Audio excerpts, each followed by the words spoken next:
নমস্কার, welcome to my channel. Soma's aroma বিল্ডের পক্ষ থেকে আমি সোমা বলছি। আমি আজকে করে দেখাবো কি করে অল্প তেল মশলায় আর খুব কম সময়ে কাজলি মাছের তেল ঝোল রান্না করা যায়।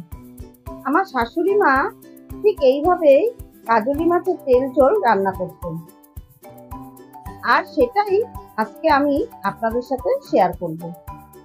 তাহলে আসুন দেখে নেওয়া যাক আমার আজকের রেসিপি। আমি এখানে 500 গ্রাম কাজলি মাছ কেটে পরিষ্কার করে ধুয়ে নিয়েছি।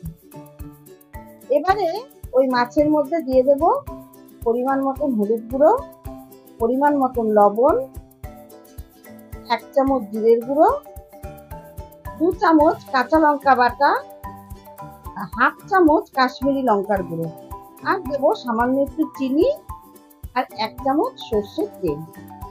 এবারে হাত দিয়ে সমস্ত মশলার সাথে মাছগুলো ভালো করে মাখিয়ে নেব। এখানে কিন্তু আমি কাঁচা লঙ্কা দিয়েই পুরো মাছটা রান্না করব, কোনো রকম শুকনো লঙ্কা ব্যবহার করব না, শুধু কাশ্মীরি লঙ্কার গুঁড়ো দিয়েছি কালারের জন্য। এবার ভালো করে মাখা হয়ে গেলে আমি 30 মিনিট রেখে দেব। 30 মিনিট পর একটা প্যান গরম করে তার মধ্যে দিয়ে দেব 3 টেবিল চামচ সর্ষের তেল। তেল ভালো করে গরম হলে দিয়ে দেব 1/4 চামচ কালো জিরে আর 2টো চেরা কাঁচা লঙ্কা। ফোড়ন থেকে গন্ধ বেরোলে দিয়ে দেব মশলা দিয়ে মেখে রাখা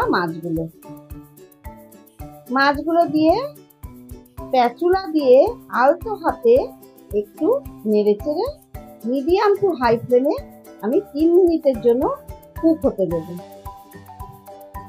3 মিনিট পর স্প্যাচুলা দিয়ে আস্তে আস্তে উল্টে দেব।